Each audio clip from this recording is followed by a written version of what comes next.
would sing the na na na na na na na na hey goodbye song, but I know that's like copyright infringement.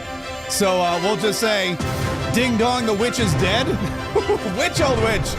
The CNN witch. What's up? This is Mark Kaye saves the Republic with really exciting breaking news about Jim Acosta. You know, Jim Acosta has been a thorn in the side of President Donald Trump for a very long time. And he's finally gone. He extricated himself from CNN because, and this is one of those weird things. It's like CNN is like, we're basically going to fire you without firing you. And then Jim Acosta said, you can't fire me without firing me because I'm just going to quit. And they're like, great, even better. That's like, they're like, even better. So Jim Acosta has removed himself from CNN. He will no longer be on that network. And what that means is we won't have to put up with them anymore. In fact, today it's a very exciting day because today, and I don't know if this was planned, I don't know what it is, but Jim Acosta, who was one of the rudest, most arrogant, most disrespectful, most unprofessional people to ever be in the White House press room, to ever be in a White House press conference and to ever talk to President Donald Trump. That guy, his last day on the air at CNN, miraculously, is the same day that Caroline Leavitt, the incoming press secretary, is going to be hosting her first press briefing. And we will bring you that here in just, I'm so excited about it. I'm so excited about it. I could spit, but I'm not going to do that because my wife would get really mad because it's gross to spit in the house. I mean, it's gross to spit anywhere, but especially gross to spit in the house. Listen, there's so much going on. There is breaking news all the time. Like, I don't even know where to begin. I like to always begin with something kind of fun, something kind of whimsical, you know? And there's just so much of it. There's just so much. We'll get to the Jim Acosta. I'll play you all of Jim Acosta's whiny rhetoric on the way out the door. I'll play you Jim Acosta, because just this morning, he basically quit live on the air, which is really exciting stuff. But there's so much we have to talk about. And I don't even know where to begin. You know what? I do know where to begin, as a matter of fact. Melania Trump, the First Lady of the United States of America, had her official portrait revealed yesterday. And I got to tell you, I don't know who's in charge of these official portraits, but they're doing a bang up job. Donald Trump's official portrait is amazing. J.D. Vance's official portrait was amazing. The one that they posted of Pete Hegseth at the Defense Department. Here's Melania's. This is the First Lady of the United States. This is her official portrait. So this will be used whenever talking about Melania or doing anything, or, you know, in regards to referencing Melania Trump. And it's a fashion photo shoot for sure. Iconic, to say the least. An interesting fact I read is she's dressed in Dolce & Gabbana. Now, I know what you're thinking. Mark Kaye, why do we care what she did in the Oscars? Why do we care what she's dressed in? Fun fact. It's not just that she's dressed in Dolce & Gabbana. It's a political statement, because when she visited the Vatican in 2017, all of the other designers refused to give her clothing. Because, you know, usually the First Lady, all the designers are tripping over themselves going, we want to dress Jill Biden. We want to dress Barbara Bush. We want to dress Hillary Clinton.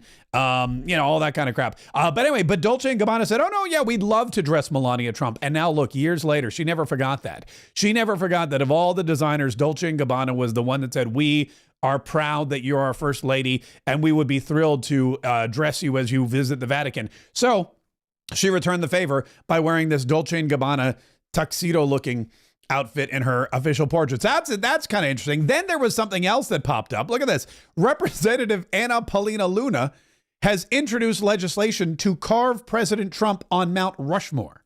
She wants to add President Donald Trump. You got George Washington, you got Teddy Roosevelt, you got Thomas Jefferson, you got Lincoln, and now they want to put Donald Trump up there as well. She wrote, I've officially introduced legislation to put President Trump's face on Mount Rushmore. His remarkable accomplishments for our country and the success he will continue to deliver deserve the highest recognition and honor on this iconic national monument. Let's get carving. I'm so excited to be a congressman. I'm going to be honest with you. I'm so excited to be in Congress. I'm so excited to be in Congress I could spit. But again, as I mentioned earlier, I'm not going to get my wife the whole thing about, it being gross. But it's really amazing because, yes, there's important legislation to be passed. Yes, there's important things that we need to do, like budget for this and budget for that and cut out all the waste and declare war and undeclare war and all this other stuff. All that stuff has to get done. But every now and then you get to do something like say, hey, let's carve Donald Trump's face onto Mount Rushmore. And that would be one of my proudest moments for sure. That'll be one of my proudest moments for sure in my congressional history, however long that lasts. And more on that coming up here in just a minute. But first, all right, let's get back to the big headline. Jim Acosta out at CNN. And this is that you may remember, Jim Acosta made a name for himself, not on being the best reporter, not on being the best journalist, not on doing the most diligent research. He wasn't somebody that really put his nose to the grindstone and burned the midnight oil and chased down the leads and was well connected, didn't win it, and none of that. He made a name for himself by berating President Donald Trump and acting a fool in President Donald Trump's first press conference. And if you've forgotten that moment, don't worry. We have it in the marchives. Here it is. Since you're attacking us, can you give us a question? Mr. President-elect. Go ahead. Mr. President-elect, since you are attacking our news organization, can you give us a chance? Your organization You are attacking our news organization. Can you give us a chance to ask a question, sir? Go ahead. Sir, can you state, Mr. President-elect, go ahead. Can you state categorically, she's asking a question. Don't Mr. be rude. President-elect, can you give us a question? Don't be rude. You're attacking us. Can you give us a question? Don't be rude. Can you give us a question? I'm not going to give you a question. Can you state categorically? You are fake news. Sir, go ahead. Can you state categorically that nobody... No, Mr. President-elect, that's not appropriate. By the way, where do you get off telling the president-elect what is and is not appropriate? Well, you're sitting there screaming, can you give us a quote? Can you give us a quote? You're attacking us. Give us a quote. Can you give us a quote? And then you tell President Donald Trump he's inappropriate? Mr. President, that's inappropriate. By calling it, and the best part about that whole thing is the applause. The applause from the rest of the people there. They're like, yeah, finally, somebody told CNN, somebody put Jim Acosta in his place. Good job, President Donald Trump. Since you're attacking us, can you give us a question? Mr. President-elect. Go ahead. Mr. President-elect, since you are attacking our news organization, can you give us a chance? Your organization You are attacking our news organization. Can you give us a chance to ask a question, sir? Go ahead. Sir, can you state, Mr. President-elect, go ahead. Can you state she's categorically, asking a question. Mr. President-elect, can you give us a question? Don't be rude. You're attacking us. Can you give us a question? Don't be rude. Can you give us a question? I'm not going to give you a question. Can you state categorically? You are fake news. Sir, go ahead. Can you state categorically that nobody... No, Mr. President-elect, that's not appropriate. I mean, that is the best. Really, the applause of that is the best part. And now... that led to, by the way, more Jim Acosta in the White House press briefing room. That led to the higher ups at CNN at the time saying, hey, whatever you did, just keep doing that. Just keep being an antagonistic little whiny B word. And he did. Eventually, it got so bad, you may remember, that Jim Acosta had his White House press credentials revoked, and CNN had to file a lawsuit to get them renewed. And they did. They sued the president. They sued the White House. Eventually, there was some kind of out-of-court settlement. They gave him his credentials back, which I believe still to this day was a big mistake. And then eventually, when Donald Trump left office, they just promoted. They said, you did such a great job being a jerkwad to the president of the United States. You did such a good job being a horrible person. You did such a good job being the rudest, most unprofessional sleazebag in history. And that's not my word. That's Donald Trump's. I'll show you that in a minute. That we're going to reward you with your own network TV show. Only problem is, don't nobody want to watch Jim Acosta when he's not antagonizing Donald Trump. Donald Trump made Jim Acosta what he was. And when you take Donald Trump away and you put Jim Acosta on a desk, it's boring. It's horrible. Nobody wants to watch that. Nobody watches CNN anyway. Why would you put one of the most boring individuals on the desk and think that that's going to draw in viewers? It did not. It did the opposite. And so what happened was CNN, the new boss came in and said, look, Jim Acosta's 10 a.m. show isn't doing well. I hate to let the guy go since, he did all that stuff with Trump and he's kind of anyway, we'll move him to midnight. And so being moved to midnight, by the way, is like basically being fired. Especially on CNN. They don't have any viewers in prime time. At 8 o'clock, 9 o'clock, 10 o'clock, they have like 800,000 people, maybe less at this point. I don't even know. I have YouTube videos that have more views than CNN has on a random Wednesday night at like 8 o'clock. So they moved Jim Acosta to midnight, or said, look, you can keep your job, but you got to go at midnight. And Jim Acosta said, you know what? That's not for me. I'm not into that, so I'm just going to leave. And then this morning, at the end of his newscast, he said goodbye to the world. Just wanted to end today's show by thanking all of the wonderful people who work behind the scenes at this network. You may have seen some reports about me and the show. And after giving all of this some careful consideration and weighing an alternative time slot CNN offered me, I've decided to move on. I am grateful to CNN for the nearly 18 years I've spent here doing the news. People often ask me if the highlight of my career at CNN was at the White House covering Donald Trump. Actually, no. That moment came here when I covered former President Barack Obama's trip to Cuba in 2016 and had the chance to question the dictator there, Raul Castro, about the island's political prisoners. As the son of a Cuban refugee, I took home this lesson. It is never a good time to bow down to a tyrant. I've always believed it's the job of the press to hold power to account. I've always tried to do that here at CNN, and I plan on doing all of that in the future. One final message. Don't give in to the lies. Don't give in to the fear. Hold on to the truth and to hope. Even if you have to get out your phone, record that message. I will not give in to the lies. I will not give in to the fear. Post it on your social media so people can hear from you too. I'll have more to say about my plans in the coming days, but until then, I want to thank all of you for tuning in. It has been an honor to be welcomed into your home for all these years. That's the news. Reporting from Washington, I'm Jim Acosta. Now, this is the weirdest message I've ever heard in my entire life. And I'm still trying to figure out when he said, don't give in to the lies, don't give in to the hate. Was he referring to President Donald Trump or was he referring to CNN? Because when I think of lies and hate, I think of CNN. But the interesting thing here is, hold on to the truth and to hope. Even if you have to get out your phone, record that message. I will not give in to the lies. I will not give in to the fear.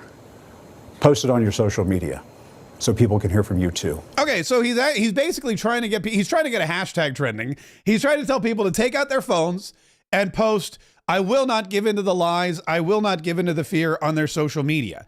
And I've been searching social media all day, hadn't seen not a single soul post as Jim Acosta has commanded them to. Not one person has posted, I will not give in to the fear, I will not give in to the lies, Jim Acosta, which, I mean, it makes sense because probably nobody was watching anyway, which is why they're moving them off of the 10, and they say that it's bad ratings and no talent. And by they, I mean Donald Trump.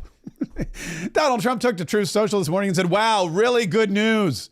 Jim Acosta, one of the worst and most dishonest reporters in journalistic history, a major sleazebag, has been relegated by CNN fake news to the midnight hour, Death Valley, because of extraordinarily bad ratings and no talent.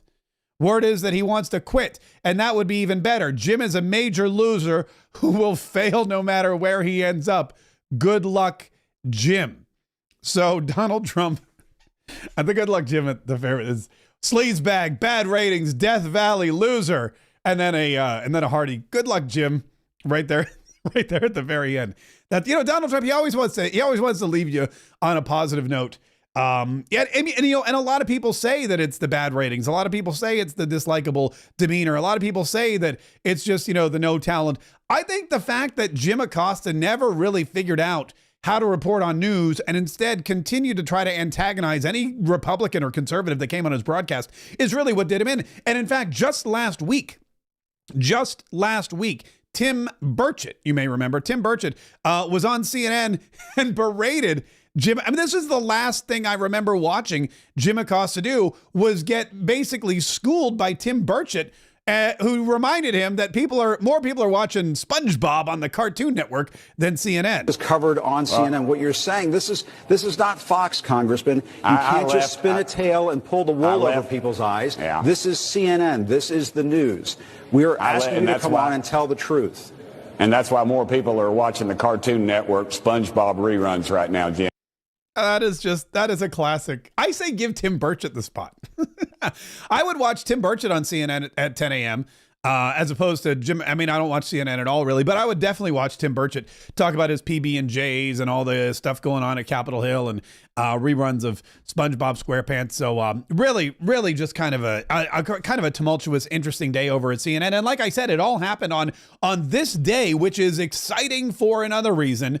Caroline Leavitt will be hosting her very first White House press briefing today. Now, there's a couple reasons that's exciting. Number one, Caroline Leavitt's great. Pardon me. And I can't believe that we've already been here for like a week. It's been a whole week. She hasn't even gone in the press briefing room once. But there's a couple reasons for that. Number one, she's been traveling around with Donald Trump. She's been on the ground, at all of these places that he's been going to. And he wanted to go visit California and North Carolina and Nevada and everywhere else. So they're finally back. They're getting settled in. But the other reason is there's going to be some alternate media sources. You're not going to just have all like the CNNs and the Fox Newses and everything else. Daily Wire, I believe, will have somebody in the press briefing room, a White House correspondent now. I believe you're going to see War Room. Natalie Winters, I think, is going to be there. There's a whole bunch of folks who have been invited in by Donald Trump because he knows that the news is no longer just the news and that there are more exciting places where people get their information, like here, for example. I mean, I don't have a White House press credential. I mean, I don't have like a White House. I would need a White House reporter to go and bring back information. But anyway, maybe down the road, maybe next time I go to DC, I'll phone ahead and say, hey, can I come sit in and ask a question today? I'd love to do that. But in the meantime, it's going to be a very exciting and historic day in the White House press briefing room, not just because it's the first briefing of Caroline Leavitt's career and Donald Trump's second term, but it's also going to show how far we've come and how the media and the press has continued to evolve and how Donald Trump and his administration are noticing and supportive of that evolution. And really, in a way, responsible for a lot of that evolution, too. So that's something exciting. And like I said, we'll bring that to you live as well. Real quick, if you speaking of the evolution of news, don't forget to subscribe because we are constantly bringing you stuff. I'm here every day. I'm here every morning. We've got the 47 Daily podcast that we post. We've got videos throughout the day. This is our live stream every single day at noon Eastern. So if you're on Rumble or YouTube, wherever you happen to be watching, by all means, please make sure that you subscribe to the channel. Make sure that you like it. Make sure you set those notifications because we would love for you to keep coming back. And if you get those notifications, you're going to keep coming back. You're going to keep getting the news you need, the information you need. You're going to keep getting the highlights and the inspiration that we try to offer you as we all continue to save the Republic, which is our goal here at Mark Kaye Saves the Republic. So take a quick minute to do that. Also, starting next week, and I mentioned this yesterday, the Kayetriot Club on Locals will begin something called the After Party, which means there'll be even more Mark Kaye Saves the Republic. So after the party is the after party, and you'll be able to come in and you'll be able to hang out and you'll be able to see what's going on. We have some stickers. Let me go see.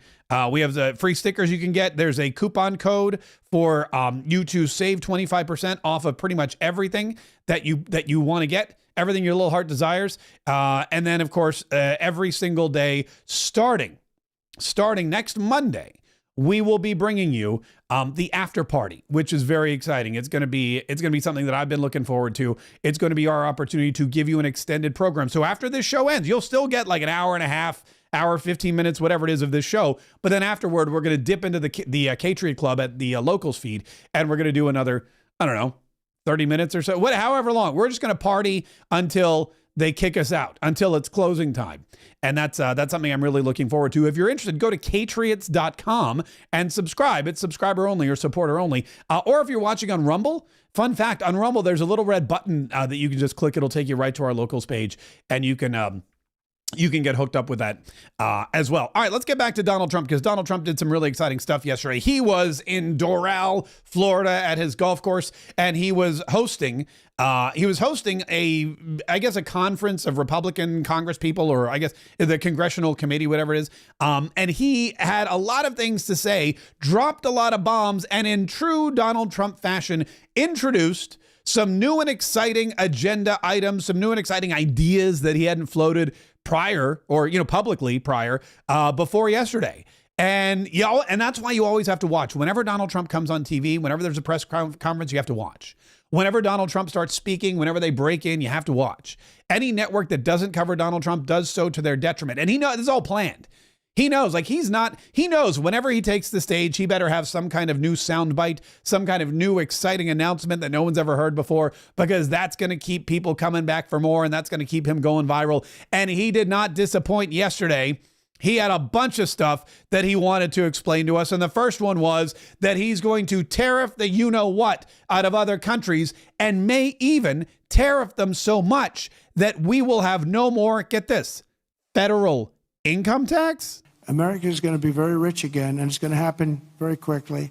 It's time for the United States to return to the system that made us richer and more powerful than ever before, Do you know the United States in 1870 to 1913, all tariffs, and that was the richest period in the history of the United States, relatively speaking. In other words, relatively.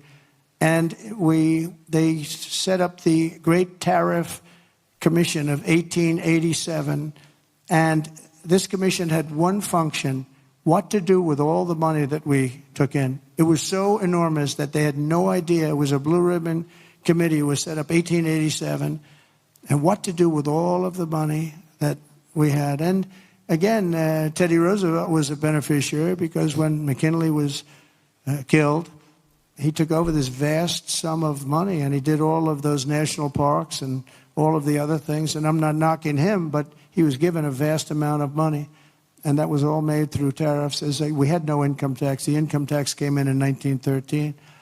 As I said in my speech last week, instead of taxing our citizens to enrich foreign nations, we should be tariffing and taxing foreign nations to enrich our citizens. Does that make sense? Right? Yep, makes perfect sense. Makes perfect sense to me, and I'm on board for it. I'm on board. Tariff whoever you want. Tariff Canada, China, Mexico, tariff Colombia, tariff India, tariff anyone. Tariff all of them. The whole gosh darn world. If anybody wants anything coming into this country, tariff them, and I will be happy not to pay my taxes. And think about this. Yes, if prices on some things go up, that's fantastic. You're going to save so much money in income tax. This reminds me of something called, what was it? Oh yes, the consumption tax, the fair tax. These are all theories and ideas that have been floated by many men before me, much smarter and intelligent than I am. But these are all processes that where you can basically build in any kind of sales or excise tax into the cost of something, bring down not raise the cost of anything at the same time, and also reduce the income tax to zero. And it's a much more fair system of taxation. There's no more of this top 1% gets 40% tax, bottom gets nothing, all that. It's all, if you use something, you pay tax, you don't even know because it's embedded, and the whole world's a better place. And Donald Trump seems to be always open to alternative forms of taxation, of revenue, generation. Instead of just stealing our money, he's like, let's take money from foreign countries, which just sounds genius. But that wasn't all. He had some other great ideas. Like, for example, now that Pete Hegseth is in place, he's like, hey, I got Pete Hegseth in place. My Secretary of Defense is there at the Pentagon, and he's going to start working on some amazing things to keep us safe. And one of them is a massive Iron Dome missile system that will shoot missiles out of the sky if anyone ever tries to shoot them at the United States of America, like they have it in Israel. And in a little while, I'll be signing 4 new executive orders. First is that I'm directing our new Secretary of Defense, Pete Hegseth, who's going to be great, by the way. Thank you for the support. Thank you very much for the support. You really did support him greatly. I think he's going to be fantastic. I know him very well. I think he's going to be fantastic. He's what we need to immediately begin the construction of a state-of-the-art Iron Dome missile defense shield, which will be able to protect Americans. We protect other countries, but we don't protect ourselves. And when Ronald Reagan wanted to do it many years ago, luckily we didn't. We didn't have the technology then. It was a concept, but we didn't. And now we have phenomenal technology. You see that with Israel. We're out of 319 rockets. They knocked down just about every one of them. So I think the United States is entitled to that, and everything will be made right here in the USA, 100%. So that's an exciting development. And yeah, he's right. Ronald Reagan, not Donald Trump, Donald Reagan.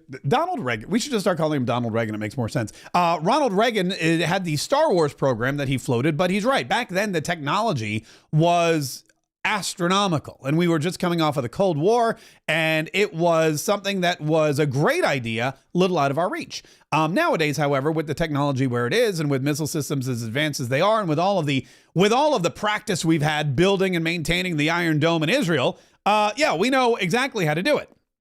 And Donald Trump says it's about time we do it. And oh yes, all of those things will be built here in the United States. So all of that money that we've been spending on military equipment and shipping off to Ukraine, we don't need to do that anymore. Now what we can do is we can take all that money that we've been shipping off to Ukraine and we can bring it back here to the United States. We can invest in our own Iron Dome missile system so that we can feel safe from foreign enemy attacks. We can feel safe from drones. We can feel safe from, I would have it shoot out the weather balloons. Anything and everything that flies into our airspace that is unidentified, I think we could take out with this new technology. And Donald Trump says that's exactly what we're going to do. But wait, that's not all. There's way more that Donald Trump has planned for Pete Hegseth, the new SecDef of the United States of America. And next, to ensure that we have the most lethal fighting force in the world, we will get transgender ideology the hell out of our military. It's going to be gone. In addition, we will stop our service members from being indoctrinated with radical left ideologies such as critical race theory. We're going to stop it. It's already been stopped. It's already been halted, totally halted. And finally, we will offer full reinstatement to any service member who was expelled from the armed forces due to the COVID vaccine mandate. And we will restore them to their former rank with full pay. Yeah, we're very excited about all those things. Get rid of the CRT, get rid of the DEI, get rid of all the transgender ideology, and bring back the people who have already been trained, have already fought, have already reached a certain rank, just didn't want to get the jab when it was mandated, and got thrown out in some kind of horrible discharge situation. Now they're coming back, and that's 8,000 plus fighting strong. I mean, think about what Donald Trump has done. We talked to Mike Waltz. Mike Waltz is now the National Security Advisor, the NSA of the United States of America. It means he has an office right next to President Donald Trump's office, and he goes in every day and he tells Donald Trump who's threatening us, who's attacking us, what we need to be wary of, where we need to retaliate, all that kind of good stuff. But before that, he was our congressman down here in District 6, and we spoke to him all the time. And he told us one of the biggest problems we have, one of the biggest problems facing the United States of America for the 4 years of Joe Biden was, well, Joe Biden being president, but also the lack of interest in military enlistment, meaning nobody wanted to go fight for Joe Biden. They all saw what happened at Afghanistan. They all saw the 13 Marines that were blown to bits by ISIS-K at Abbey Gate. They saw that. They saw Joe Biden's feebleness. They witnessed what Lloyd Austin did to our military. They would go on X and Twitter and Instagram and all those other places, and they would see those recruitment videos, and they would see the DE&I videos and those weird things about yeomen and seamen calling each other by their pronouns, and you couldn't call them seamen anymore. You had to call them sea people, and yeah, there was a whole thing. It was like a whole thing, and everyone was like, "Forget that. I'll stay at home and play Call of Duty, keep my manhood intact." Even Top Gun Maverick did a good job for the Navy, but not as good as Top Gun the first time. And it wasn't just because of the movie. It was because of who's in charge. The commander-in-chief matters. And nobody wanted to put their lives in the hands of Joe Biden. And no parents. That's the other thing, too. Parents, military families that, generation after generation, they served. My grandfather served, my father served, my great-grandfather served, and I was going to serve. But then my daddy and my grandpa came to me and said, "Don't serve. Joe Biden's going to get you killed." So all of a sudden, enlistment was down. Recruitment was down. We weren't meeting our numbers. The Army, the Navy, the Air Force, the Marine Corps, some of those units up to 50% of a drop in recruitment. And retention was another problem. You know what else happened? People that were in the military, their tour was up. And instead of re-upping, they were like, "Let me out of here." Instead of re-signing for another tour of duty, they were like, I'm going into the private sector because this is no longer a safe space for me. I don't trust the military. I don't like what they're doing. I don't like all this DEI crap. I don't like the CRT. I don't like the transgender ideology. I don't like coming back and having to be, I don't like being forced to take a vaccination that I don't know anything about. I don't like any of that stuff. So I'm just not going to re-enlist. So retention and enlistment were both down, and that makes us less safe. Now, all of a sudden, we've got 8,000 soldiers trained, ready to come back, and I, for one, am thrilled about it. But the Iron Dome and the income tax wasn't all Donald Trump had to say. Listen, this could be my favorite. This is an idea that I think is long past due. And I don't know, I wasn't in the room. I couldn't hear any gasping or whatever. I haven't really seen the media reaction yet, but listen to Donald Trump. This is his idea, not just about criminal aliens, but about domestic criminal citizens. And it's in my humble opinion, genius. We also have many violent criminals in our country, however, that did not necessarily come here illegally, but have been arrested 30 times, 35 times, 41, 42 times in a couple of cases, 25 times, 18 times, many for murder and other heinous charges such as pushing people into subways. As the train's coming along at 45 miles an hour, boom, you get pushed into the subway. They had it last week. Hitting them in the head with baseball bats while they're not looking, punching old ladies in the face, knocking them unconscious and stealing their purse. They even break into apartments and rape elderly women and beat up elderly men, beat them to hell. And I don't want these violent repeat offenders in our country any more than I want illegal aliens from other countries who misbehave. And I say, and this is subject to getting it approved, but if they've been arrested many, many times, they're repeat offenders by many numbers, I want them out of our country. I also will be seeking permission to do so. We're going to get approval, hopefully, to get them the hell out of our country along with others. Let them be brought to a foreign land and maintained by others for a very small fee as opposed to be maintained in our jails for massive amounts of money, including the private prison companies that charge us a fortune. Now, let them be brought out of our country and let them live there for a while. Let's see how they like it. Okay, so Donald Trump, I love it. Donald Trump is saying, look, criminal illegal aliens are being rounded up as we speak by ICE. Criminal illegal aliens are being rounded up. Tom Homan's got it all under control. He's got his agents everywhere, which, oh, by the way, a couple things. First of all, look at this is Department of Homeland Security Secretary Kristi Noem, who is wearing a flak jacket and leading ICE agents in raids. This looks like, does this not look like an episode of Law and Order ICE or something like that? She's like Mariska Hargitay's in charge of ICE all of a sudden, but there she is. She's like, I'm not just going to sit behind a desk. I'm from South Dakota, rather. I grew up in the wilderness. I shoot puppies. I'm not afraid of an ICE raid. So she's out there with the police and the ICE agents and everyone else, and she's leading this whole thing, which is kind of exciting. But look, there's also this. This is the daily update from the U.S. Immigration and Customs Enforcement. They now post this online. I set notifications every day. Every single day, U.S. Immigration and Customs Enforcement, or ICE, as we know it, posts this enforcement update. And yesterday, on January 27th, 2025, 1,179 people were arrested for deportation. 853 detainers lodged. I'm not sure what the difference is there. I'm sure someone in the comments will explain it to me. 1,179 arrests. Those are illegal criminal aliens who are going to be put back on a cargo plane and shipped back from whence they came. And they will be out of the United States of America forever. Or until at least they sneak back over, and then we have to deport them again. But Donald Trump says that's great and all, but we've also got Americans who are horrible. We've got American criminals who are awful. We've got American criminals who are pushing people in front of subways and breaking into old people's houses and defiling them and beating them up with baseball bats just for kicks. And those people are repeat offenders, and they don't belong here either. If we really want to make America safe, we got to get the bad Americans out as well as the bad illegals. And he goes, here's my proposition. We send them to another country. We pay that country a small amount of money and they take care of them.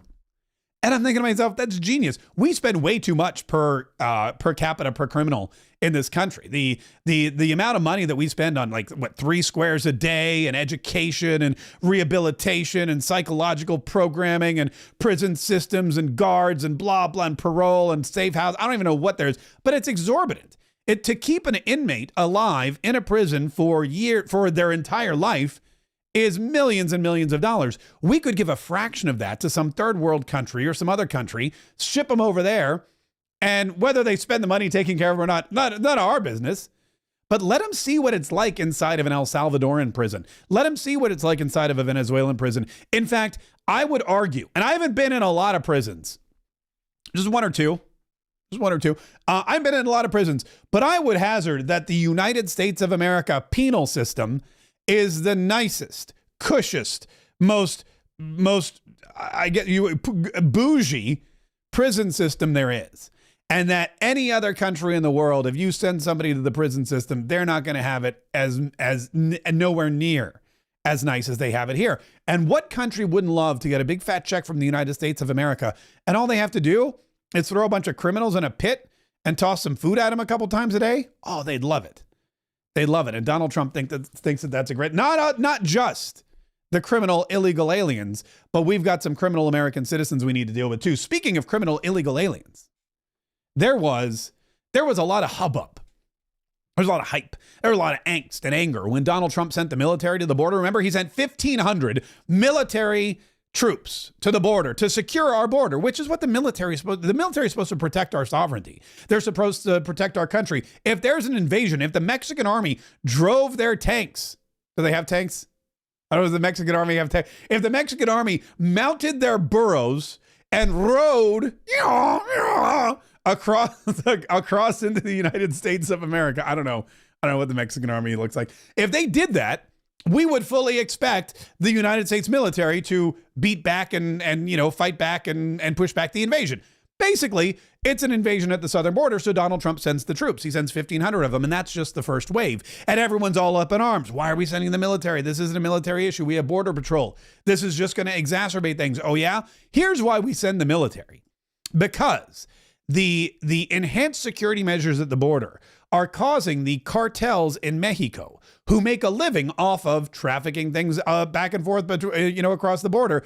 They make a living off of that. They are so frustrated now that they've begun shooting at American Border Patrol agents, and that is not good.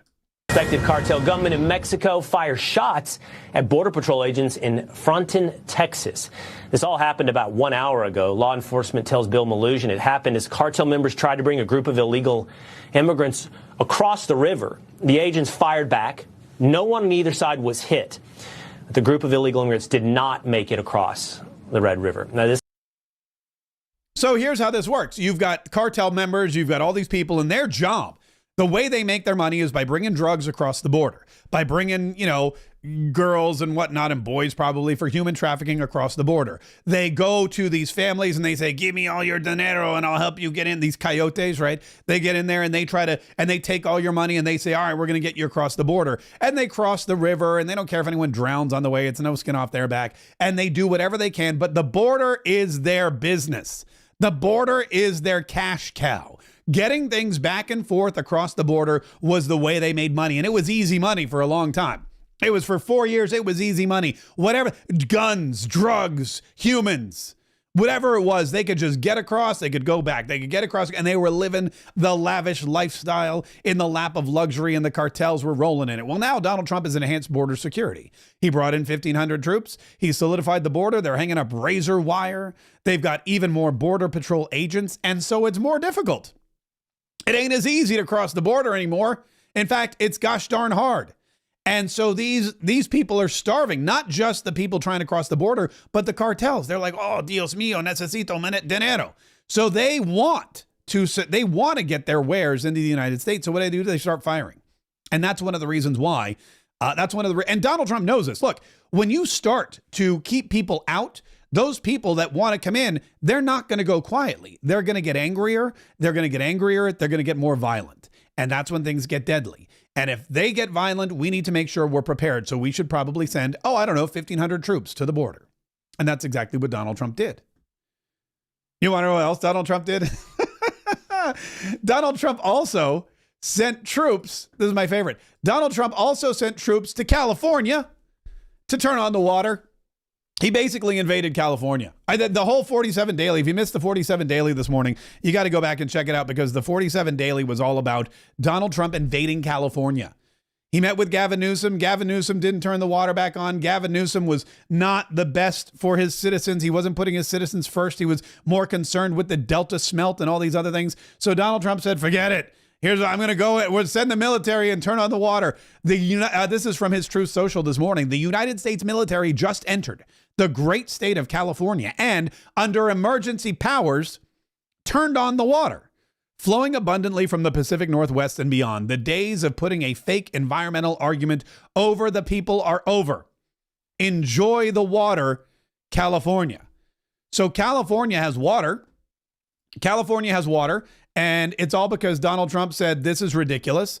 We're not going to allow Gavin Newsom. We're not going to allow the California government. We're not going to allow this Delta smelt or whatever it is. We're not, whoever smelter Delta, we're not going to allow that fish to put people's lives and their property and everything else in danger. We are not going to do that anymore. What we're going to do is we're going to turn on the water and we're going to let the fires die down. We're going to give the firefighters water in the hydrants. We're going to make sure that the ground is nice and soft. We're going to make sure that it's damp. We're going to make sure that there's enough to keep fires from spreading and burning and devastating California. Because not only is it devastating for the people of California, it's devastating for the economy.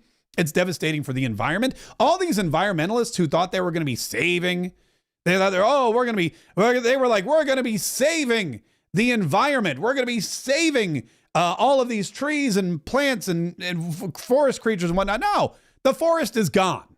The creatures are dying. What you tried to do by saving the environment had the opposite effect. Now, not only is the environment gone, not only are the creatures dead, not only is their habitat destroyed, gone up in smoke, but the people that lived there and worked there and paid taxes, the people that invested in the environment, the people that were there giving money so that you could have these cockamamie harebrained schemes that your governor and your Congress and your Senate they all cooked up in their minds. Those people, they will no longer have money, and the California economy is going to crumble. As well as everything was done poorly, everything was done wrong, and now Donald Trump is coming around. To fix it. This press conference is going to start here in just a moment. We're very excited. The press secretary, Caroline Leavitt, briefs members of the media 1/28/2025. And I will bring that to you live, but real quick, because we are talking about the environment and there's a lot of kooks. I want to share this with you. PETA is coming for Punxsutawney Phil. PETA's after Punxsutawney Phil. PETA demands an end to Groundhog Day tradition and offers a replacement idea. Would you like to know what PETA's replacement idea is? Good, because I will tell you. PETA they believe that Punxsutawney Phil gets stressed. They believe that groundhogs are not necessarily social animals. They live underground. They don't really have a lot of, they just socialize with each other. They don't believe that hauling Punxsutawney Phil out of this thing every year and holding him up in front of a crowd of 100,000 people to see his shadow for like 5 minutes, every 365 days, they think it's detrimental to the groundhog's mental health. And so they've decided that they would like Punxsutawney Phil to be replaced with a vegan weather prediction cake. I cannot make this up. A vegan weather prediction cake. Instead of Punxsutawney Phil the groundhog, they're going to have a big cake, like a gender reveal cake, except it's a weather reveal cake. And so so you cut into it, and if it's red inside or pink inside, that means, it's going to get sunny and warm and, early spring. But if you cut into it and it's blue, that means cold and 6 more weeks of winter. Because PETA they don't believe that Punxsutawney Phil should be put under this pressure once a year to be the prognosticator of prognosticators. I'll be honest, this guy's a rock star. People come from all over the world to see Punxsutawney. They made a movie about him, for crying out loud. They made a movie about this guy, and the PETA's like, no, it's bad for him. I don't know a lot about groundhogs. I'm going to be honest. I'm no groundhog expert. But I will say, I don't believe that it's detrimental to anyone's mental state, especially a rodent. Let's be honest. Let's call it what it is. He's a rodent. And last time I checked, last time I read the Bible, I think we still have dominance over all of the creatures who crawl on the land and fly in the sky and swim in the ocean. I think we do. I mean, come on, could you imagine? Instead of Groundhog Day, it would be Vegan Weather Reveal Cake Day. That just doesn't make any sense. That doesn't make any sense whatsoever. But that's PETA's newest plan. They want to remove the groundhog from Groundhog Day, and they'd like to replace him with a vegan cake, which just adds insult to injury. While we're waiting, by the way, let me remind you that Donald Trump, one of the most amazing things that President Donald Trump has done in his short tenure back as the president of the United States is institute a name change for the Gulf of Mexico. I don't know why my thing hang on. Oh, I want that to be big. For the Gulf of Mexico. And what that means is, why is my thing got smaller? That's not, don't say anything. I know what you guys are thinking. And what that means is that it is now no longer the Gulf of Mexico, it's the Gulf of America. And now that I've been able to reset that, and I can, looks like, lock it right there. Now what that means is that the Gulf of America is the law of the land. It's the word. And even Google Maps has established the Gulf of America. So if you're looking at Google Maps, or if you Google anything on Google Maps, you'll see that it says Gulf of America. And to celebrate the Gulf of America, we, of course, have created an entire line of fantastic Gulf of America clothing, Gulf of America hoodies and sweatshirts, all kinds of great Gulf of America stuff. So if you would like your own Gulf of America hoodie, sweatshirt, we've got Gulfy the bear. We've got this fantastic 40-ounce tumbler, which is very popular. It says Gulf of America. We've got t-shirts. Oh, look, somebody just bought one. We've got the dark mode and the light mode. And all of these are available at www.markkaysshop.com, markkaysshop.com. Also, we offer, if you go up here, there's a 15% discount, a coupon code for Trump World. If you type in Trump World when you check out, you get everything in your order, like everything in your basket. If you get like 3 shirts, they're all 15% off. If you get like a hoodie and a bear, guess what? It's 15% off of everything. If you get 2 hoodies, that's the best savings right there. It's 15% off of 2 hoodies. So wherever you are, if you want to get this stuff and you want to show your support, not just for President Donald Trump, but for the newly crowned Gulf of America, if you really want to promote American dominance, and look, and there's tons of color. We've got gray, white, yellow.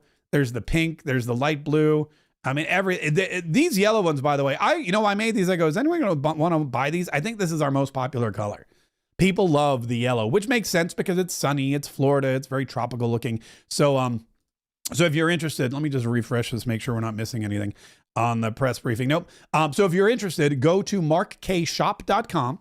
markkaysshop.com, purchase whatever you want, use coupon code TrumpWorld, and you too can get 15% off of your entire order at markkaysshop.com, which is very, very exciting. All right, we are awaiting the press briefing by Karoline Leavitt. This is the first time that she's come out, as the press secretary for this particular administration. Now, she's been on the Karoline Leavitt, very interesting story too. She started as the youngest person to ever run for Congress, or would have been the youngest person to serve in Congress had she won, in New Hampshire. Years ago. I saw her first at a TPUSA event. Charlie Kirk interviewed her when she was in the middle of her campaign, and didn't go so well for her. I mean, she didn't win, but she tried, which is important. And after that, she graduated. She got involved with the campaign, and she worked, I believe, as the deputy press secretary for somebody, and then eventually got on the campaign as the press liaison and eventually the press secretary for the campaign. Now, this is something that you could kind of see the evolution of this, because Kayleigh McEnany was also the press secretary for President Donald Trump's campaign. And when Kayleigh McEnany became, the press secretary after a couple of iterations from other people, it just all kind of clicked. So it seems like that's the stepping stone. That's the path to becoming press secretary, especially in the Donald Trump administration. And so now Karoline Leavitt will be facing the media for the first time. However, this media is not going to be like your other media. The media that she's going to be facing today has been handpicked by President Donald Trump and his communications department. Stephen Chung, who's also in charge of communications and making sure that the right people are in the right place. I'm sure Susie Wiles has a hand in this as well as the White House chief of staff. Oh, it's starting. It's starting. I'll be quiet. Here we go. By the way, if you'd like to leave a super chat during the press briefing, we will post them up here. We'll post them up here on the platform underneath. Now let's watch as Karoline Leavitt comes to the podium for her very first press briefing of Donald Trump 2.0. I'm trying to see. I can't see right now. I think Peter Ducey's there because he's like right there in the front row where he usually is in his typical seat. I don't see where anyone else is. Oh, here she comes. Hey, everybody. How are we? Good to see all of you. It's an honor to be here with all of you. A lot of familiar faces in the room, a lot of new faces. And President Trump is back, and the golden age of America has most definitely begun. The Senate has already confirmed 5 of President Trump's exceptional cabinet nominees: Secretary of State Marco Rubio, Defense Secretary Pete Hegseth, CIA Director John Ratcliffe, Homeland Security Secretary Kristi Noem, and Treasury Secretary Scott Bessent. It is imperative that the Senate continues to confirm the remainder of the president's well-qualified nominees as quickly as possible. As you have seen during the past week, President Trump is hard at work fulfilling the promises that he made to the American people on the campaign trail. Since taking the oath of office, President Trump has taken more than 300 executive actions, secured nearly $1 trillion in U.S. investments, deported illegal alien rapists, gang members, and suspected terrorists from our homeland, and restored common sense to the federal government. I want to take a moment to go through some of these extraordinary actions. On day one, President Trump declared a national emergency at our southern border to end the 4-year-long invasion of illegal aliens under the previous administration. Additionally, President Trump signed an executive order to end catch and release and finish construction of his effective border wall. By using every lever of his federal power, President Trump has sent a loud and clear message to the entire world. America will no longer tolerate illegal immigration, and this president expects that every nation on this planet will cooperate with the repatriation of their citizens. As proven by this weekend, when President Trump swiftly directed his team to issue harsh and effective sanctions and tariffs on the Colombian government, upon hearing they were denied a U.S. military aircraft full of their own citizens who were deported by this administration. Within hours, the Colombian government agreed to all of President Trump's demands, proving America is once again respected on the world stage. So, to foreign nationals who are thinking about trying to illegally enter the United States, think again. Under this president, you will be detained and you will be deported. Every day, Americans are safer because of the violent criminals that President Trump's administration is removing from our communities. On January 23rd, ICE New York arrested a Turkish national for entry without inspection who is a known or suspected terrorist. On January 23rd, ICE San Francisco arrested a citizen of Mexico unlawfully present in the United States who has been convicted of continuous sexual abuse of a child aged 14 years or younger. ICE St. Paul has arrested a citizen of Honduras who was convicted of fourth-degree criminal sexual conduct with a minor. ICE Buffalo arrested a citizen of Ecuador who has been convicted of rape. ICE Boston arrested a citizen of the Dominican Republic who has a criminal conviction for second-degree murder. This criminal was convicted of murder for beating his pregnant wife to death in front of her 5-year-old son. And ICE St. Paul also arrested a citizen of Mexico who was convicted of possessing pornographic material of a minor on a work computer. These are the heinous individuals that this administration is removing from American communities every single day, and to the brave state and local law enforcement officers, CBP, and ICE agents who are helping in the facilitation of this deportation operation, President Trump has your back, and he is grateful for your hard work. On the economic front, President Trump took immediate action to lower costs for families who are suffering from 4 long years of the Biden administration's destructive and inflationary policies. President Trump ordered the heads of all executive departments and agencies to help deliver emergency price relief to the American people, untangle our economy from Biden's regulatory constraints, and end the reckless war on American energy. President Trump also signed sweeping executive orders to end the weaponization of government and restore common sense to the federal bureaucracy. He directed all federal agencies to terminate illegal diversity, equity, and inclusion programs to help return America to a merit-based society. President Trump also signed an executive order declaring it is now the policy of the federal government that there are only 2 sexes, male and female. Sanity has been restored. Before I take your questions, I would like to point out to all of you once again have access to the most transparent and accessible president in American history. There has never been a president who communicates with the American people and the American press corps as openly and authentically as the 45th and now States. This past week, President Trump has held multiple news conferences, gaggled on Air Force One multiple times, and sat down for a two-part interview on Fox News, which aired last week. As Politico summed it up best, Trump is everywhere again. And that's because President Trump has a great story to tell about the legendary American revival that is well underway.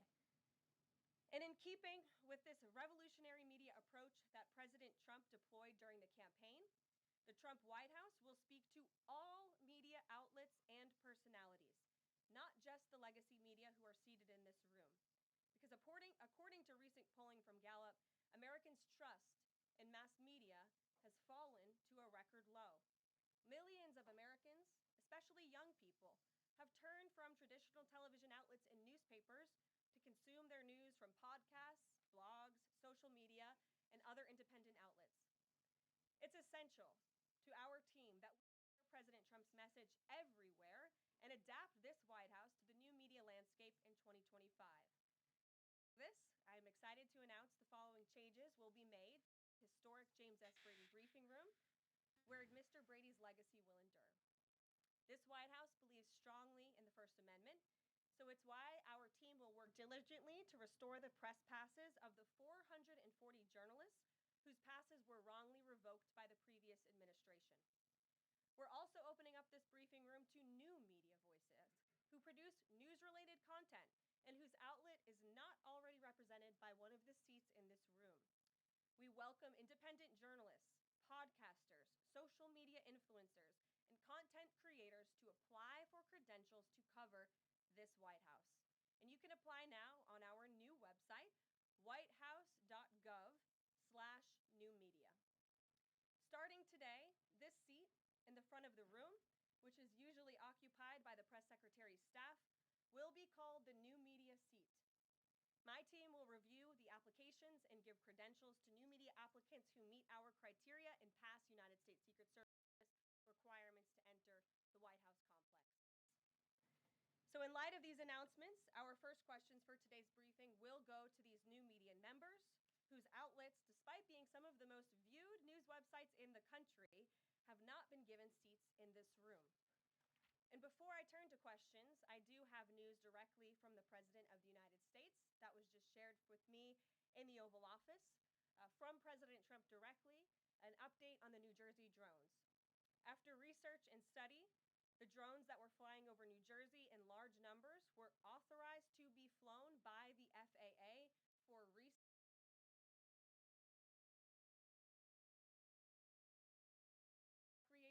and private individuals that enjoy flying drones. In time, this was not the enemy. A statement from the President of the United States to start this briefing with some news. And with that, I will turn it over to questions. And we will begin with our new media members, Mike Allen from Axios, Matt Boyle from Breitbart. Mike, why don't you go ahead? Thank you very much. Caroline, does the president see... Can you guys hear, by the way? Is there anything... Either its origins or its cost?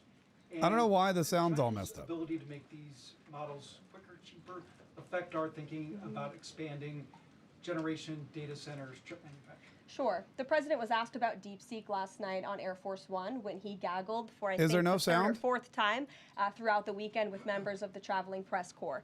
The president said that he believes that this is a wake-up call to the American AI industry. The last administration sat on their hands and allowed China to rapidly develop this AI program.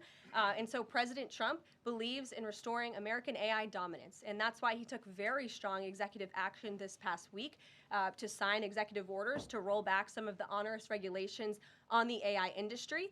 And President Trump has also proudly appointed the first AI and crypto czar at this White House, David Sachs, whom I spoke with yesterday, very knowledgeable on this subject, and his team is here working every single day to ensure American AI dominance.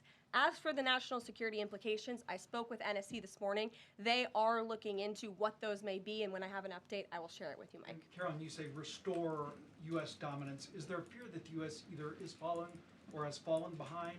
And how would the president make sure the U.S. stays ahead? No, the president is confident that we will restore American dominance in AI.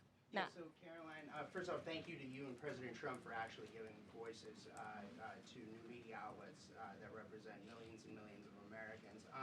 The thing I would add, I've got a two-part question for you. The first is just can you expand upon what steps the White House is going to take to bring more voices, not less, which is what our founder Andrew Breitbart believed in, into this room where they rightfully belong? Yeah. Absolutely. And as I said in my opening statement, Matt, it is a priority of this White House to honor the First Amendment. And it is a fact that Americans are consuming their news media from various different platforms, especially young people. And as the youngest press secretary in history, thanks to President Trump, I take great pride in opening up this room to new media voices to share the president's message with as many Americans as possible. In doing so, number one, we will ensure that outlets like yours, Axios and Breitbart, which are widely respected and viewed outlets, have an actual seat in this room every day. We also, again, encourage anybody in this country, whether you are a TikTok content creator, a blogger, a podcaster, if you are producing legitimate news content, no matter the medium, you will be allowed to apply for press credentials to this White House. And as I said earlier, our new media website is whitehouse.gov/new media. And so we encourage people to apply. Again, as long as you are creating news-related content of the day and you're a legitimate independent journalist, you're welcome to cover this White House. And secondly, Caroline, you said you laid out several of the actions that President Trump has taken. Obviously, it's a stark contrast to the previous administration of breakneck speed from President Trump. Can we expect that pace to continue as the first 100 days moves along here and beyond that? Absolutely. There's no doubt President Trump has always been the hardest working man in politics. I think that's been proven over the past week. This president has again signed more than 300 executive orders. He's taken historic action. I gaggled aboard Air Force One to mark the first 100 days of this administration, 4 p.m. last Friday, or first 100 hours rather. And this president did more in the first 100 hours than the previous president did in the first 100 days. So President Trump, I think you can all expect for him to continue to work at this breakneck speed, so I hope you're all ready to work very hard. I know that we are. Zeke Miller. Thanks, Caroline. A question that we've asked your predecessors of both parties in this job. When you're up here in this briefing room speaking to the American public, do you view yourself and your role as speaking on, advocating on behalf of the president or providing the unvarnished truth that is, not to lie, not to obfuscate to the American people? I commit to telling the truth from this podium every single day. I commit to speaking on behalf of the President of the United States. That is my job. And I will say it's very easy to speak truth from this podium when you have a president who is implementing policies that are wildly popular with the American people, and that's exactly what this administration is doing. It's correcting the lies and the wrongs of the past 4 years, many of the lies that have been told to your faces in this very briefing room. I will not do that. But since you brought up truth, Zeke, I would like to point out, while I vowed to provide the truth from this podium, we ask that all of you in this room hold yourselves to that same standard. We know for a fact there have been lies that have been pushed by many legacy media outlets in this country about this president, about his family, and we will not accept that. We will call you out when we feel that your reporting is wrong or there is misinformation about this White House. So, yes, I will hold myself to the truth, and I expect everyone in this room to do the same. And Caroline, just on a substantive question, yesterday the White House Office of Management and Budget directed across the board freeze, with some exceptions for individual assistance, we understand, to federal grants. It's caused a lot of confusion around the country among Head Start providers, among providers services to homeless veterans, Medicaid providers, states saying they're having trouble accessing the portal. Could you help us clear up some of the confusion, give some certainty to folks, and also is that uncertainty, how does that uncertainty service the president's voters? Well, I think there's only uncertainty in this room amongst the media. There's no uncertainty in this building. So let me provide the certainty and the clarity that all of you need. This is not a blanket pause on federal assistance and grant programs from the Trump administration. Individual assistance, that includes, I'm not naming everything that's included, but just to give you a few examples, Social Security benefits, Medicare benefits, food stamps, welfare benefits, assistance that is going directly to individuals will not be impacted by this pause. And I want to make that very clear to any Americans who are watching at home who may be a little bit confused about some of the media reporting. This administration, if you are receiving individual assistance from the federal government, you will still continue to receive that.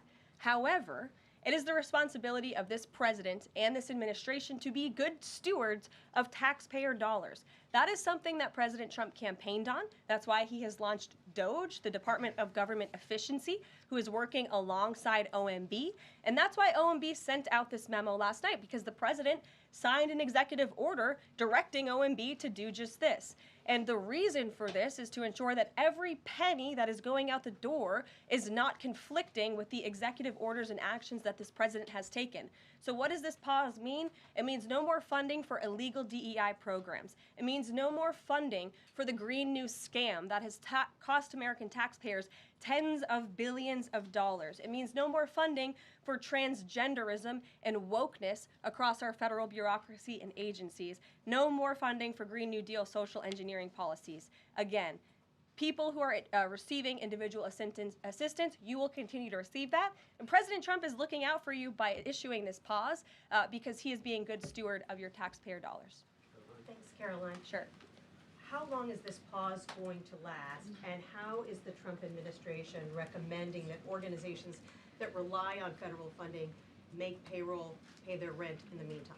It is a temporary pause, and the Office of Management and Budget is reviewing the federal funding that has been going out the door. Again, not for individual assistance, but for all of these other programs that I mentioned. I also spoke with the incoming director of OMB this morning, and he told me to tell all of you that the line to his office is open for other federal government agencies across the board, and if they feel that programs are necessary and in line with the president's agenda, then the Office of Management and Budget will review those policies. I think this is a very responsible measure. Again, the past 4 years, we've seen the Biden administration spend money like drunken sailors. It's a big reason we've had an inflation crisis in this country, and it's incumbent upon this administration to make sure, again, that every penny is being accounted for honestly. Why impose this pause with so little notice? Why not give organizations more time to plan for the fact that they are about to lose, in some cases, really crucial federal funding, at least for a period of time? There was notice. It was the executive order that the president signed. There's also a freeze on hiring, as you know, a regulatory freeze, and there's also a freeze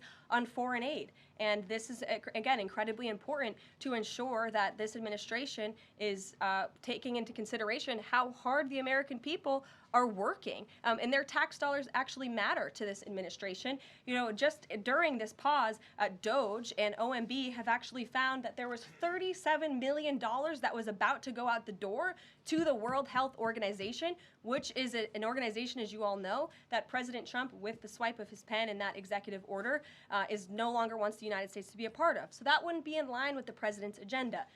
DOGE and OMB also found that there was about to be 50 million taxpayer dollars that went out the door to fund condoms in Gaza. That is a preposterous waste of taxpayer money. So that's what this pause is focused on, being good stewards of tax dollars. And so this doesn't affect Meals on Wheels or Head Start or disaster aid? Again, it does not affect individual assistance that's going to Americans. To follow up on Nancy, do you think there will be a list of who is affected and how much money is affected? How will these contractors and organizations know if they are actually having their funding frozen?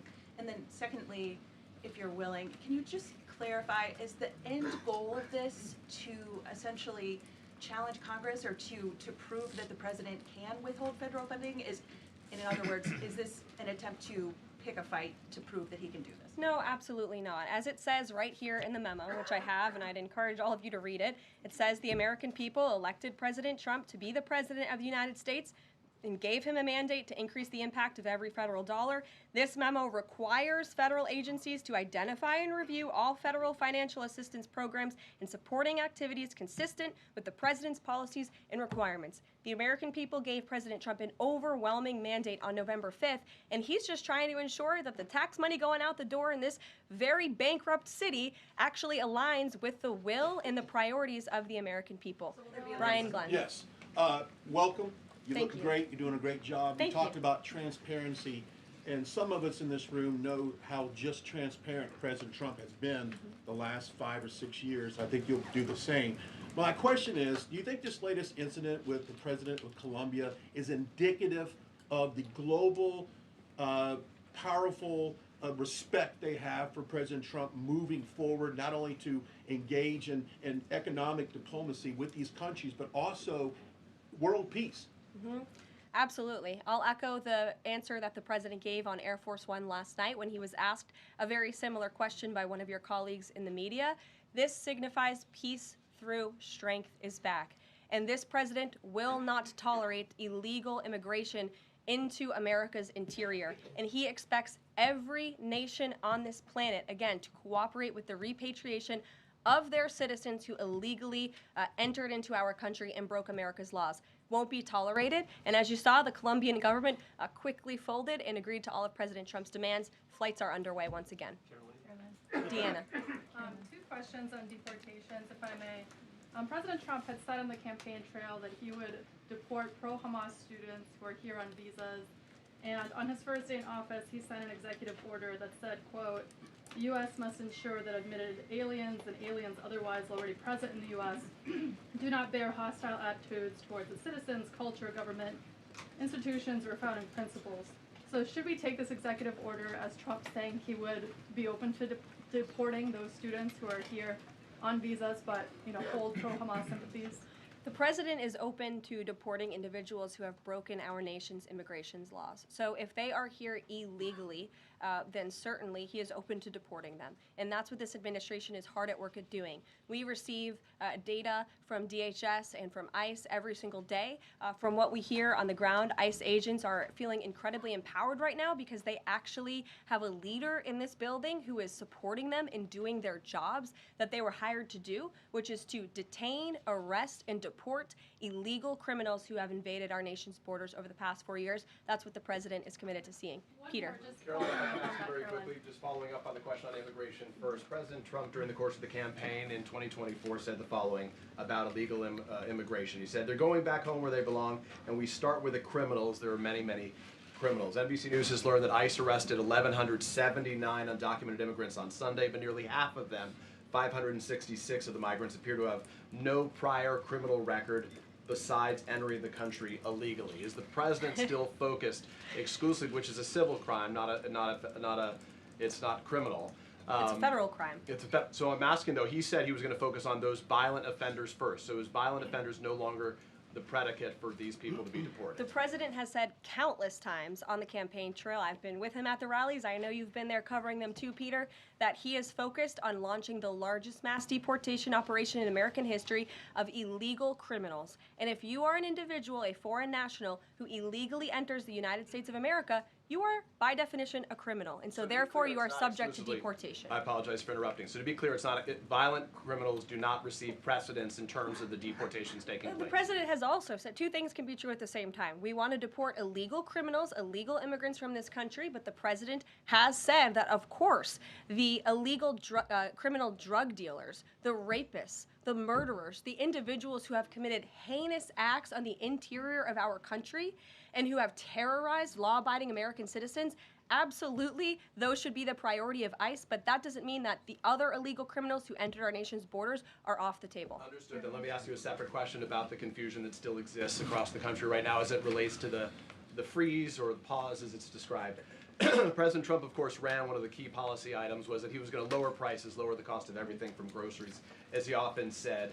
But in many of the cases, it would seem that some of these moves could raise prices for real Americans on everything from low-income heating, that program, child care programs. Will nothing that the president's doing here in terms of the freeze in these programs raise prices on ordinary Americans? What particular actions are you referring to that would? I'm referring to LHEAP right now. That's the low-income heating program, for example. We can talk about, there's no clarity, so I could refer to a lot of them. We don't know what they are specifically.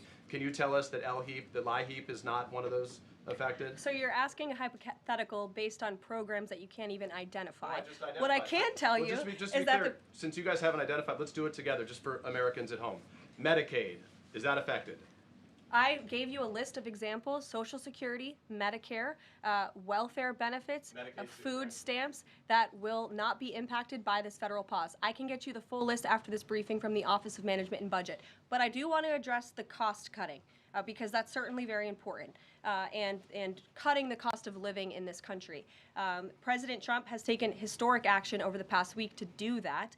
He actually signed a memorandum to deliver emergency price relief for American families, which took a number of actions. I can walk you through those. He also repealed many onerous Biden administration regulations. We know over the past 4 years, American households has been essentially taxed $55,000 in regulations from the previous administration. President Trump, with the swipe of his pen, rescinded those, which will ultimately put more money back in the pockets of the American people.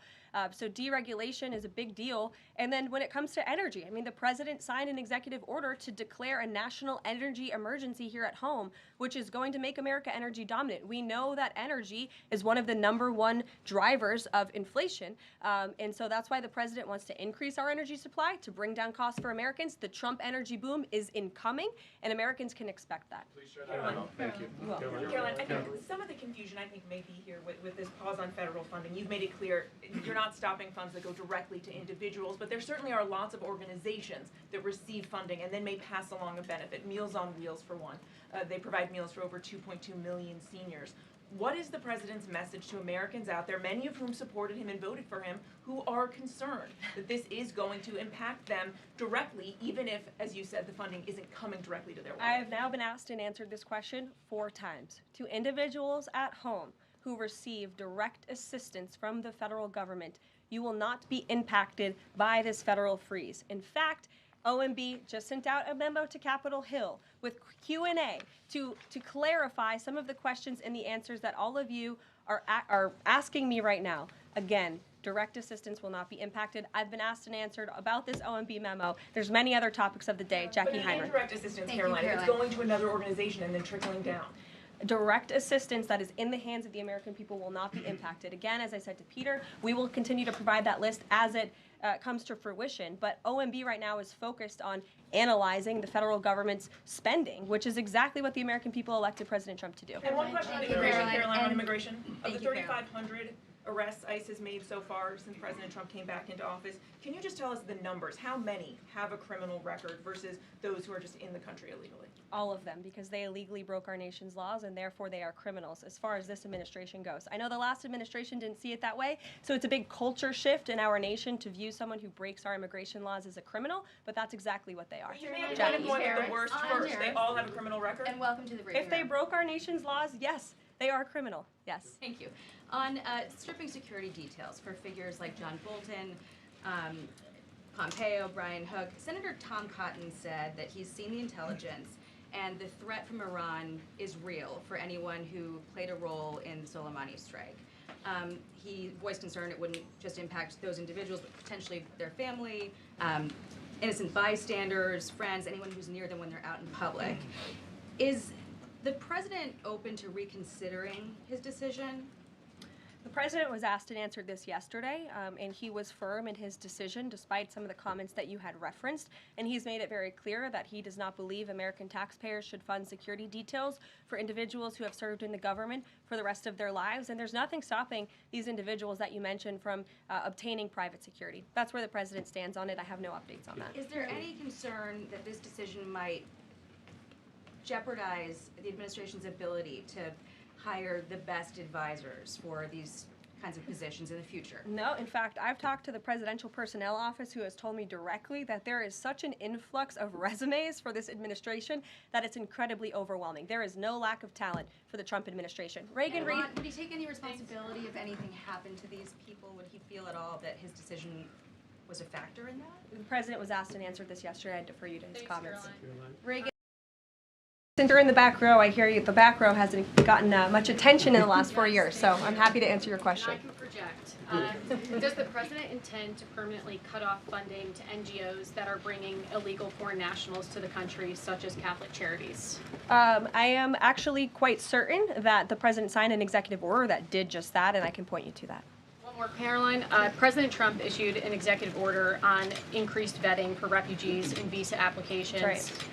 Part of that order was considering an outright ban for countries that have deficient screening processes. Has the president considered yet which countries might fall into this category? Are countries like Afghanistan or Syria under consideration for a full ban? Yeah, so the president signed an executive order to streamline the vetting for visa applicants and for illegal immigrants in this country who are coming, of course, from other nations. It also directed the Secretary of State to review the process and make sure that other countries around the world are being completely transparent with our nation and the individuals that they are sending here. And so the Secretary of State has been directed to report back to the president. I haven't seen that report yet. We've only been here for a few days. Caroline, sure. Questions for you. One on the freeze in federal funding. Who advised the president on the legality of telling government agencies that they don't have to spend money that was already appropriated by Congress? Well, as the OMB memo states, this is certainly within the confines of the law. So White House counsel's office believes that this is within the president's power to do it, and therefore he's doing it. Okay, so they disagree with lawmakers who say that they don't have the power to freeze this funding. Again, I would point you to the language in the memo that clearly states this is within the law. And on what happened on Friday night, the administration fired several inspectors general without giving Congress the 30-day legally required notification that they were being fired. I think only 2 were left at DHS and the DOJ. And then yesterday we saw several prosecutors, I believe 12, fired from the Justice Department who worked on the investigations into the president. As you know, they are career prosecutors, therefore they are afforded civil service protections. How is the administration deciding which laws to follow and which ones to ignore? So it is the belief of this White House and the White House counsel's office that the president was within his executive authority to do that. He is the executive of the executive branch, and therefore he has the power to fire anyone within the executive branch that he wishes to. There's also a case that went before the Supreme Court in 2020, Scala Law LLC versus the Customs, Bureau protection. I would advise you to look at that case, and that's the legality that this White House was resting on. So you're confident that if they bring lawsuits against you, those prosecutors who were fired, that they will succeed? We will win in court, And yes. did he personally direct this, given they worked on the classified documents investigation and the election interference investigation? This was a memo that went out by the Presidential Personnel Office, and the president is the leader of this White House, so yes. Yes, it came from this Caroline? Caroline? Sure. Thank you. Congrats on your first day on the podium. Thank you. President Trump ended funding for UNRWA and also designated the Houthis a foreign terrorist organization. That's right. Both were decisions that the previous administration had reversed. So here's my question. Will there be an investigation into who gave the previous administration this terrible advice? Well, that's a very good point. I haven't heard discussions about such an investigation, but it wouldn't be a bad idea considering that the Houthis certainly are terrorists. They have launched attacks on U.S. naval ships across this world, and so I think it was a very wise move by this administration to redesignate them as a terrorist group, because they are, and I think it was a foolish decision by the previous administration to do so. As for an investigation, I'm not sure about that, but it's not a bad idea. Josh. Thank you for the question. I appreciate it. Can you give us an update on the president's plans for his tariff agenda? He spoke a lot about this yesterday, and there's a couple of dates coming up that he's spoken to. Number one, February 1st, he's alluded to both the potential for tariffs for Canada and Mexico, but also China to take effect on those days. What's he thinking about that? Yeah. Should those countries expect that? Again, he was asked and answered this question this past weekend when he took a lot of questions from the press, and he said that the February 1st date for Canada and Mexico still holds. What about the China 10% tariff that he also had mused about last Tuesday going into effect on the same day? Yeah, the president has said that he is very much still considering that for February 1st. Separately, yesterday he talked also about sectoral tariffs on, for instance, pharmaceuticals as well as semiconductor computer chips. He talked about steel, aluminum, and copper. What's the timeline on those? Is that a similar sort of coming days thing? Yeah, so when the president talked about that in his speech yesterday, that actually wasn't a new announcement. That was within a presidential memorandum that he signed in one of the first days here in the White House on his America First trade agenda. So there's more details on those tariffs in there. As far as a date, I don't have a specific date to read out to you, but the president is committed to implementing tariffs effectively, just like he did in his first term. Finally, he also was asked on the plane when he gaggled about the potential for a universal tariff. He was asked maybe about 2.5%. There was a report about that. He said he wanted much bigger than that. Should we understand that these tariffs would add up? You know, in other words, you might have country-specific tariffs like Canada, Mexico, China. You might have sectoral tariffs like on pharmaceuticals, as well as a potential universal tariff on top of that. Do these stack on one or the other, or would one sort of take precedence over another? All I can point you to is what the president has said on this front. The February 1st date for Canada and Mexico, also the China tariff that he has discussed. He rejected the 2.5% tariff. He said that was a little bit too low. He wants it to be higher. I'll leave it to him to make any decisions on that front. Phil Wegman. What the Mexicans and Canadians have done so far, do you have any comment on whether that has met the bar of what he wants to see on fentanyl? Thank you. I won't get ahead of the president again on advocating to foreign nations on what they should or shouldn't do to get away from these tariffs. The president has made it very clear, again, that he expects every nation around this world to cooperate with the repatriation of their citizens. And the president has also put out specific statements in terms of Canada and Mexico when it comes to what he expects in terms of border security. We have seen a historic level of cooperation from Mexico, but again, as far as I'm still tracking, and that was last night talking to the president directly, February 1st is still on the books. Phil. Thank you, Caroline.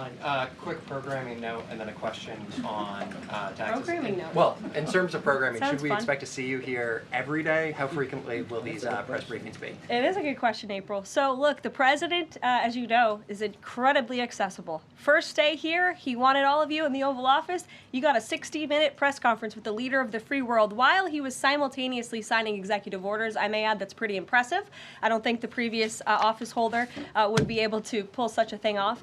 So look, the president is the best spokesperson that this White House has, and I can assure you that you will be hearing from both him and me as much as possible. And then a question about tax cuts. The president has promised to extend the tax cuts from the previous term. I'm curious, does the president support corresponding spending cuts as some Republicans have called for in Congress? And will the new Treasury Secretary be leading those negotiations with the Hill as Mnuchin did during the first administration? The president is committed to both tax cuts and spending cuts, and he has a great team negotiating on his behalf, but there's no better negotiator than Donald Trump, and I'm sure he'll be involved in this reconciliation process as it moves forward. Caroline, Sure. Caroline, in the announcement that you made last night on the Iron Dome, it said the president had directed that the United States will build this Iron Dome. Yeah. When you read into the executive order, it seemed short of that. It asked for a series of studies and reports back to him. Can you tell us whether the president has directed this? And if he is as concerned on this issue, why the suspensions that we saw listed by OMB included so many different nuclear programs, non-proliferation programs, programs to blend down nuclear weapons, and so forth? First of all, when it comes to the Iron Dome, the executive order directed the implementation of an Iron Dome. It also, as you said, kind of directed research and studies to see if or how the United States can go about doing this, particularly the Department of Defense.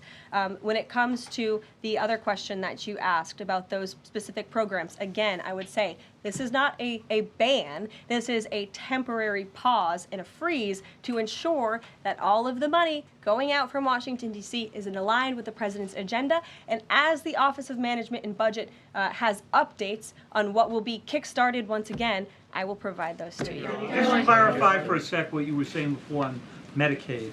It wasn't clear to me whether you were saying that no Medicaid would be cut off. Obviously, a lot of this goes to states before it goes to individuals and so forth. So are you guaranteeing here that no individual now on Medicaid would see a cutoff because of the pause? I'll check back on that and get back to you. John.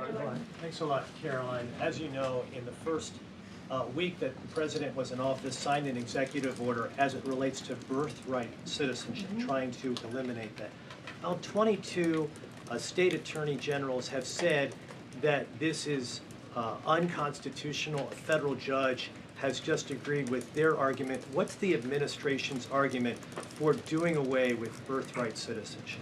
The folks that you mentioned have a right to have that legal opinion, but it is in disagreement with the legal opinion of this administration. This administration believes that birthright citizenship is unconstitutional, and that is why President Trump signed that executive order. Illegal immigrants who come to this country and have a child are not subject to the laws of this jurisdiction. That's the opinion of this administration.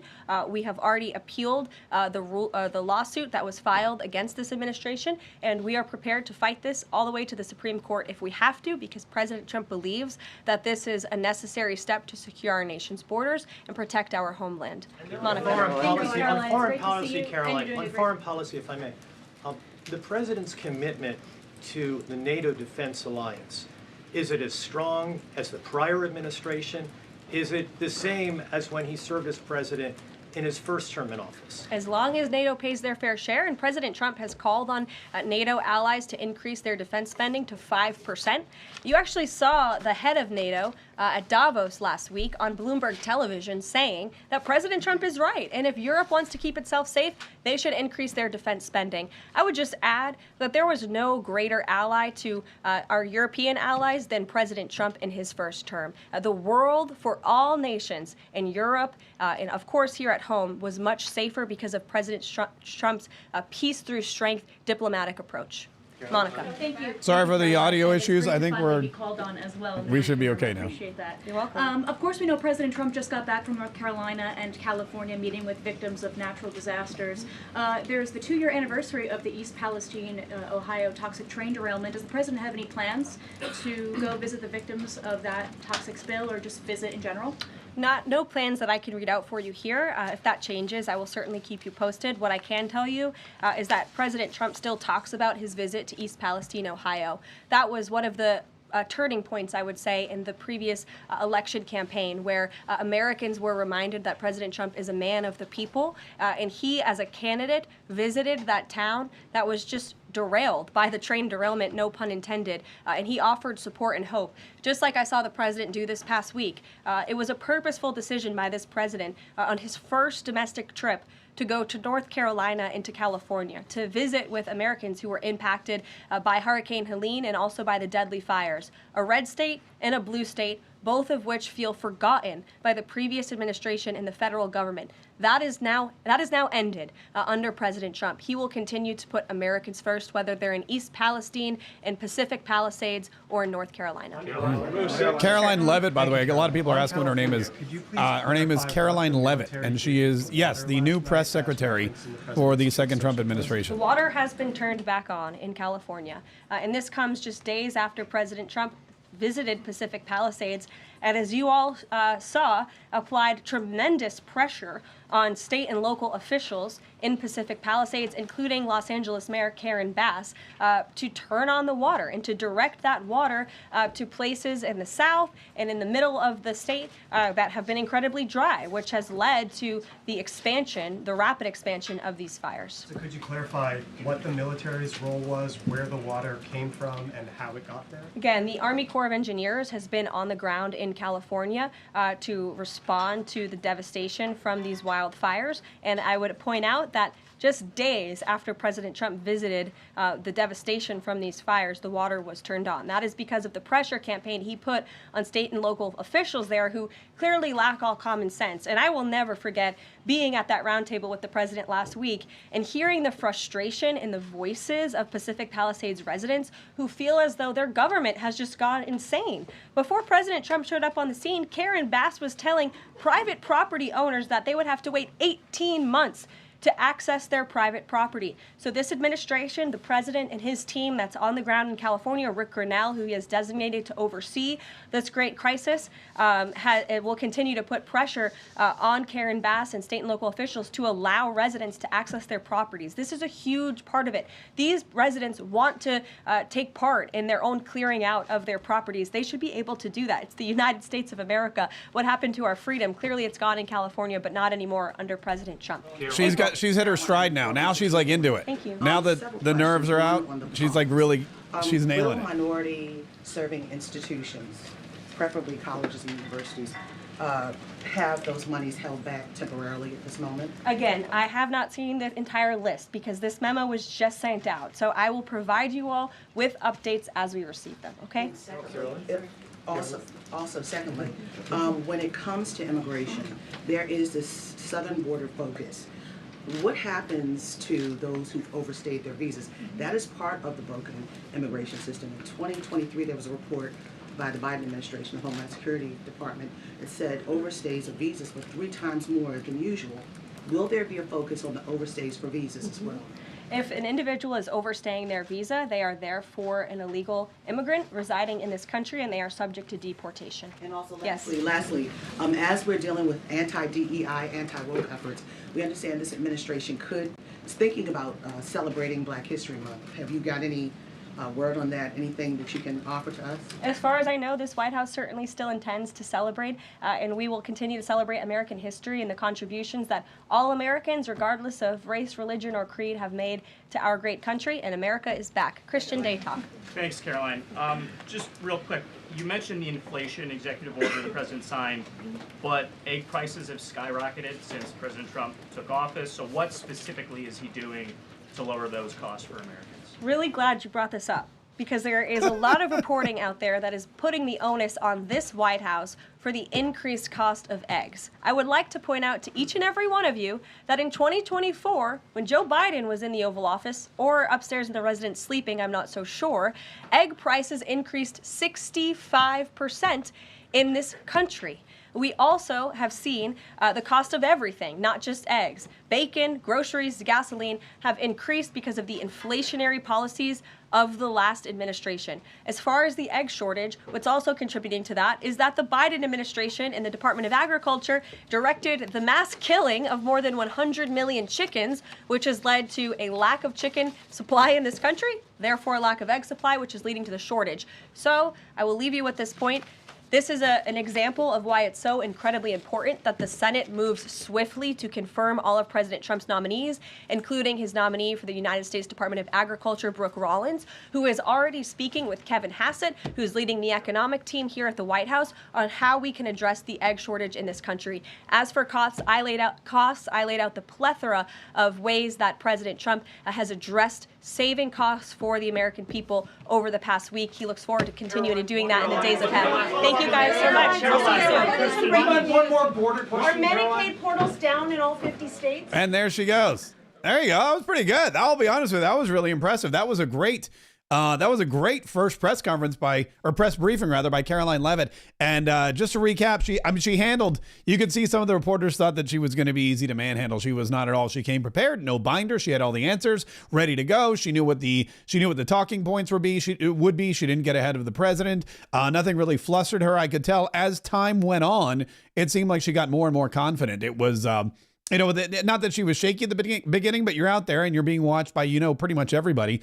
And the questions start coming at you rapid fire. Matt Boyle from Breitbart, our good friend, was one of the first people that she called on because Breitbart now gets press credentials. You heard her talk a lot about how independent journalists of any kind, if you have a podcast, if you have a TikTok, and I have both of those, you can apply for a press credential and come into the press briefing room and potentially ask and answer some questions, or ask questions. I guess she would answer them, get answers to the questions that you ask. It was great to hear her talk about the immigration, and people were like, so if you're here on a visa and your visa expires, yes, you're an illegal immigrant. Well, what about non-criminals? If you're here illegally, you're a criminal because you broke the laws of the United States of America. Very cut and dry, very kind of common sense answers. Real refreshing change from Corinne Jean-Pierre, who didn't seem to know anything that she was talking about.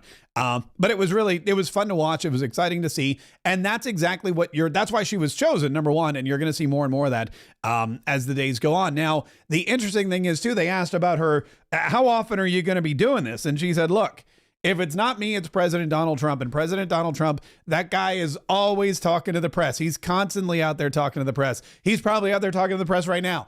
And so between me and him, you will always get your questions answered. This is not, and they know this too, the media, the press, they know that the transparency is here. They know that this is a White House that will be open to them and will be available to them. And if they have questions either during a press briefing or a press conference or after a press briefing or after a press conference, they will always get their questions answered. No one's hiding. No one's trying to be deceitful. But it's a new sheriff in town. And she did take a couple digs at Joe Biden. She was all set up with the egg question at the end there, which was great. But it was awesome. It was, and it's going to be exciting to see, because not only do you have now an administration, and it starts with Donald Trump, because Donald Trump goes, we're not apologizing for anything. If we round up 1,100 illegals and deport them in the first day, that's what we're going to do. If we have to slap tariffs on countries because they don't want to take their planes full of their citizens back, that's what we're going to do. We're not apologizing for protecting the American people. And it's the media's job, or I mean, it's not the media's job, but they believe it's their job to try to make Donald Trump look bad. Even when he's doing amazing things. Donald Trump's doing amazing things, and the media thinks their job is to try to make him look bad and evil. And he's fired. But Caitlin Collins, did you see? Caitlin Collins from CNN had a seat in there, and she was going after the whole, the fired Department of Justice workers. What about these inspectors general? What about these prosecutors? A lot of these prosecutors worked on Donald Trump's Jack Smith case with the top secret documents and the impeachment. Do you think that they'll be able to sue Donald Trump? What a dumb question.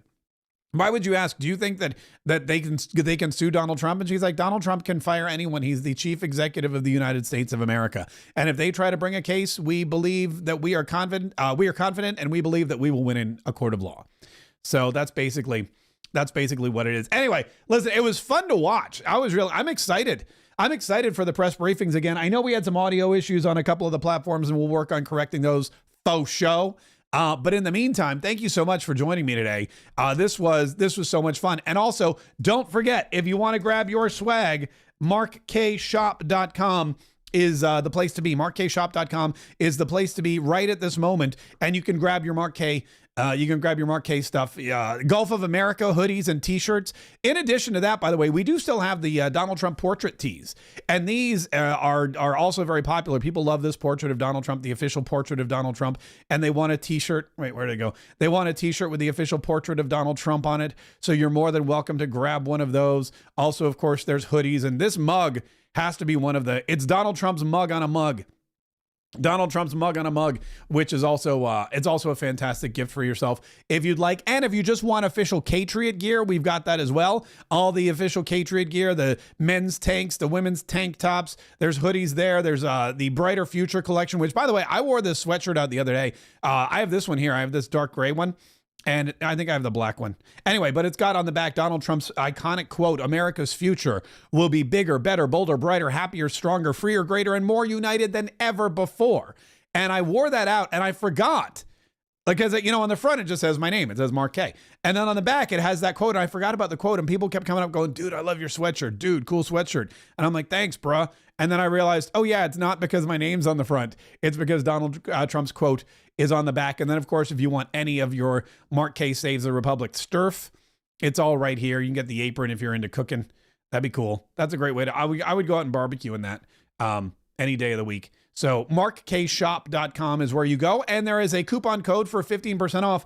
Just use Trump World for 15% off everything that you purchase. Listen, thanks so much for hanging with me today. Thanks so much for watching Caroline Leavitt's press conference, our first press briefing. I think it went exceptionally well. Don't forget, there is a lot more news coming at us every single day. Every time Donald Trump talks, he opens his mouth, something he says makes national and international news. Every time he walks in front of a camera or a microphone, he says something that he's never said before. He introduces some new policy position or some new idea. And so you've got to be vigilant. You've got to make sure that you're subscribed. You've got to make sure you're getting this content every single day on every platform you can, because we're going to keep bringing it to you on YouTube, on Rumble, on X. We're going to keep bringing you these podcasts every single day. We record on iTunes and Spotify. Make sure you hit subscribe, like, set those notifications, download, follow, whatever it happens to be, because it's fun and it's exciting and it seems like we're on top, but we've got to continue to stay on top. And that's going to require vigilance. That's going to require continued determination, continued excellence, continued information, and a continued fight so that we can all continue to save the Republic. Go get your stuff. Let me know what you get too. And if you ever get, I've been getting some photos in. If you ever, when you get your order, throw on your t-shirt, throw on your hoodie. Grab your bear, send a photo to me, DM me on any of the platforms and or email it to me. I would love to see it, and I'd love to feature you in an upcoming episode or on some of my social media platforms too. Mark Kaye Shop.